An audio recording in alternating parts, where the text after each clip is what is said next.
We'll be in Philippians 3, starting at verse 10. But let me give you. We talked about being transparent. Let me give you a little transparency about an event that happened in my life, even some time back, which ties into this. So if you could read verses 10 and 11, then I'll tell you how it's all about. And with that song, how he never leaves you, won't forsake you. Philippians 3, verses 10 and 11. That I may know him and the power of his resurrection and the fellowship of his sufferings, being conformed to his death, if by any means I may attain to the resurrection from the dead. Now, that word that I might know him, in Genesis 4, it says, Adam knew Eve. All right, so take that word, know. It's a term of intimacy that talks about a relationship that's inseparable. So when it says that I may know him, then it really is saying is that I draw so close to him that I want to be more like him. I want to sound like him. I want to walk like him. I want people to know that I am a part of. So it said that if I might know him and handle myself like him. Now, they talked a little bit earlier about crisis. Handle myself in difficult situations like he did, that I might know him, and in his suffering and in his discomfort and in situations that come up, so that when that day comes, that in the resurrection I'll belong there because I have looked like him, I have sounded like him, I have walked like him. Well, there was a time I was incarcerated. I was incarcerated, had gotten picked up. I won't forget that I was at home and asleep, and these officers came, and they were knocking by the window as to where I was asleep, calling my name. They're surrounded, calling my name to come out.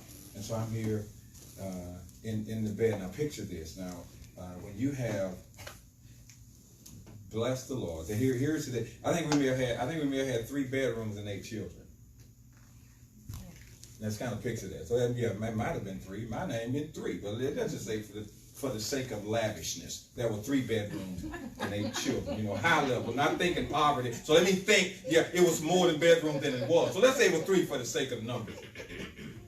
Which still wasn't enough, but that's what it was. So no air conditioner, window up, and so then now you got, and if you didn't have screens, so your air conditioner was whatever the wind blew that way. So therefore you could hear them loud and clear when they're standing there, and I'm startled and I look up and here they are. Here are these police officers.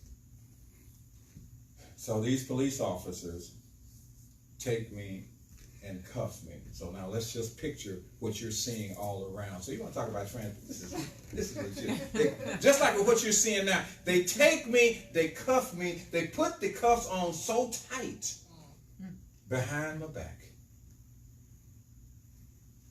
And that's why I know every man who looks like me has a story to tell. Mm-hmm. Sometimes they don't want to tell it because it's too painful. But what they did, they took me and they took in a car and then they drove me on down, and they're talking about what they're going to do. So they drive me on down to the police station. The tight cuffs was just the beginning. Mm-hmm. Because what they did was they opened up the door, and let's say there was about a 200-yard walk, and they pointed to a door and said, just go on down to that door. And they walked behind me. And if you understand, that was a setup to see if I would run. Because they were not holding me arm in arm. They said, no, just go walk down to that door. So that was an opportunity to run so they could pull out and do that. Mm-hmm. So I just walk on down. And then in this interrogation room, just like what you see on TV, dingy, little or no light, smoke filled, and all the threats about what they would do if I didn't confess to something. Just, it was classic out of TV. So since I did not confess to anything, then into jail I go. Now at that particular time, my hair didn't look like, well, you can hardly see the hair now, but the way that my hair was, my hair for about a window of 5 or 6 months, my hair would have, I was almost super fly. Whatever, whatever you do, Super fly. I literally had Jerry curls, or what is that what they call it? Whatever the deal was, whatever it was, I had it. I don't know what it was. I had whatever that was, I had it. Superfly hair was like all the way down Okay, the back. well now it went down to my back, but it was enough on my head to be able to slick it back. yeah, because at one point this may not appear to be that way, but I had this afro that my son still has a picture. He has a picture of that somewhere. But so here my hair is like that, and then you're going into a prison, a jail with hair like that. You're a target. Are you following it? Mm-hmm. All right. But when they took me in to talk about how the Lord watches over, you said, what does this have to do with that? It's how he keeps. So by taking me into this place, and then I go into this jail, and there's some people I hadn't seen in a while, I was wondering where they were. I couldn't see because they were in jail. It's like, wait. I wonder where.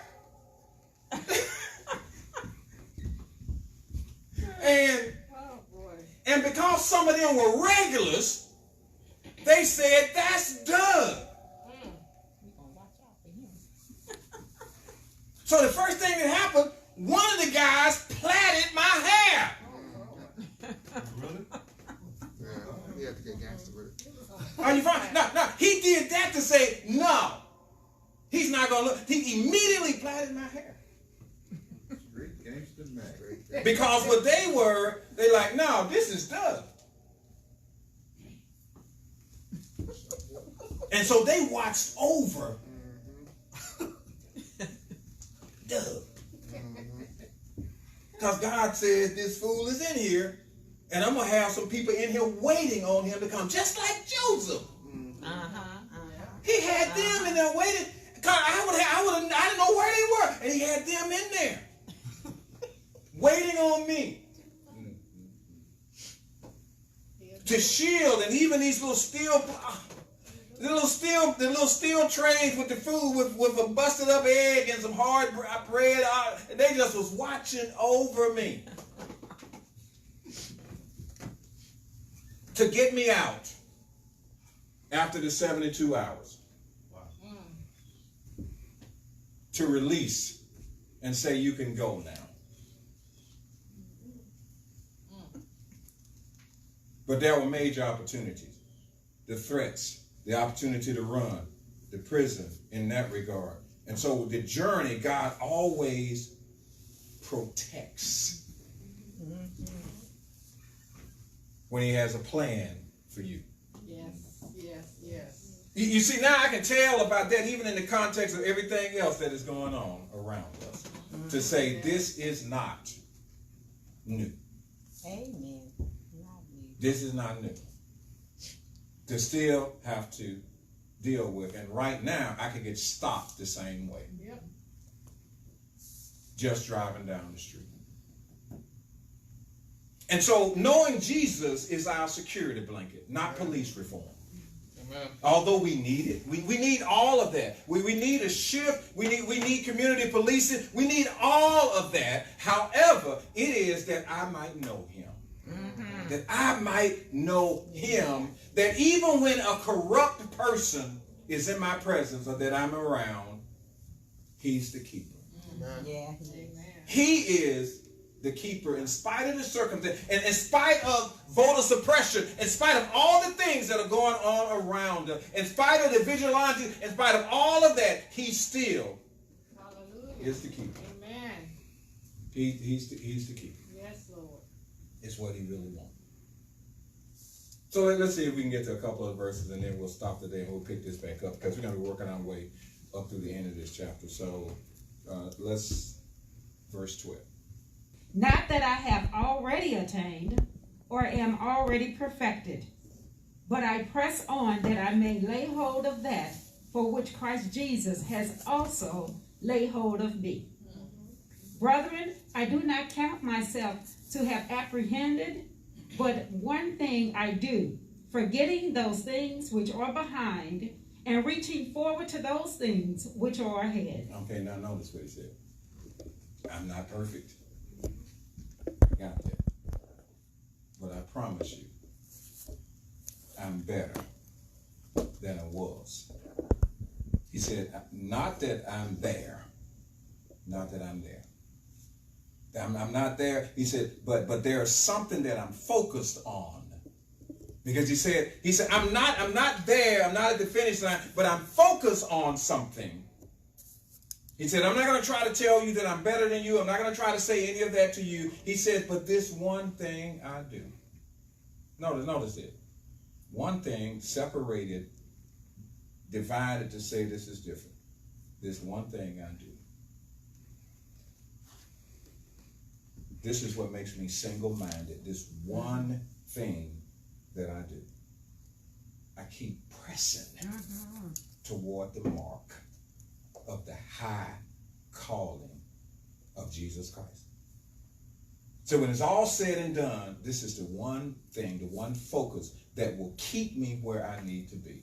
Go back to verse 14 again. Notice what he said. He said, with all the other things, he said, compare me to this. And, earlier in the chapter it said, I consider everything I've accomplished to not mean much of anything when it all boils down. Because in the light of this personal relationship with the Lord, it changes everything. And then he said, okay, I'm not perfect, not telling you that, not trying to suggest any of that, not saying I'm better than you, but I have made some decisions, and there is a priority, and there's a focus, a perspective that says to me, if I lock in on this and not lose sight of this, in spite of the sounds I hear, in spite of the hecklers, in spite of what the haters have to say, in spite of what anybody else has to say, in spite of where I find myself at this moment, because in God's economy, it's always subject to change. Because he can shift it just like that.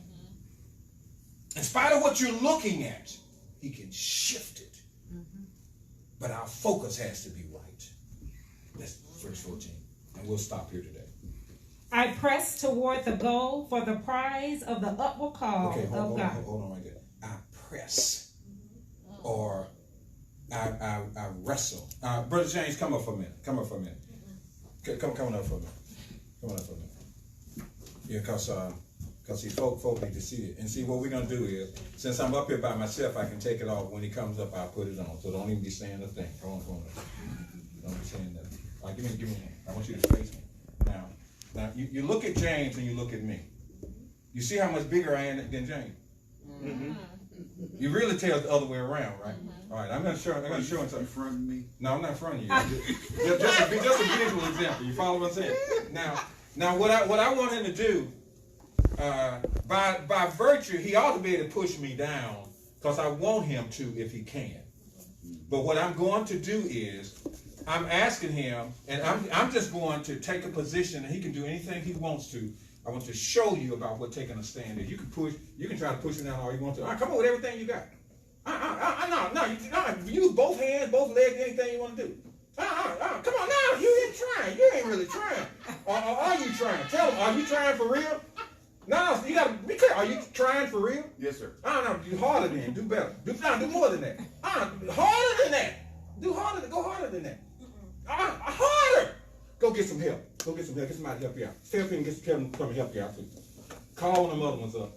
And we're going to see, can they help you? And we're going to see if they can help you. Come on, Coach. Yeah, come on. Whatever the case. Come on, he's for real. He's asking for help. Come on, Coach. He's asking for help. Coach, like it's a setup. Whatever. Come on up here. Come on. Push James or do something. Move this right here so you don't hurt yourself. I'm not going nowhere. I'm not going anywhere. See, I'm not going anywhere. I'm not going anywhere. See, I'm not going. No, I'm not going anywhere. No, listen, where am I? Where am I? What am I doing? You good, you good, you good. Now, where am I? What am I doing? They almost had you. No, he almost had me. He almost pushed James over. No, he almost pushed James over.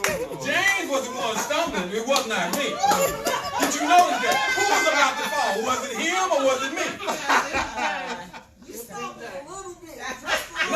No, I saw James falling. I was trying to get out of his way. When I went out of his way, I saw him coming down. I said, let me step to the side. I said, let me step to the side. Because when I saw him, I said, well, let me step to the side so he got room to fall. Punishing me, okay. Punish me. So pressing is like being in a wrestling match. It's like coming with all force and resisting. When it says I press toward the mark, I'm taking everything I got to resist, to go forward toward it, and anything to try to stop me, I won't let that throw me off. I'll keep pressing toward the mark of the high calling, because that's more important than all this other stuff. He said, I'll keep pressing in spite of how many he goes to get to heaven. That doesn't change the fact that greater is he that is in me than he that is in the world. So the rest of that verse, we're going to wrap this up today. Yes, sir. I press toward the goal for the prize of the upward call of... No, for the prize. Because if you notice all these game shows, all these other things, all these sporting activities, all these awards that people see, it's the prize. The Nobel Peace Prize. The list goes on. As our president said, he deserves it. Wow. There he does. This pursuit of a prize, something that distinguishes themselves. He said, but I press toward the prize. Ultimately, Jesus said, well done, you good and faithful servant. Yes. So technically, it's not a prize as we know a prize. It's to be indicated or acknowledged as a servant. As somebody who was not so focused on themselves, but trying to be in the way. Think about it. Trying to be in the way of an opportunity to serve. There's a story about an officer in Connecticut, about a police officer. And this police officer takes the largest truck that they have, and goes find the homeless and start handing out things to the homeless, because he says, my time in the military, my time in all of this, I'm not going to forget. And how many people are no longer homeless, and he's providing all these things as law enforcement by himself. Servant. Because he said, I see the people out here. I know these needs are great, and I can get this done. And they all know him. And now, instead of running from the police truck, they're running towards it. Servant. So we have to stop right here and ask the question. What are you pursuing? But what do you focus on? Is it something for yourself? Is it something to bring attention to you? Is it some accolade that you believe that you need?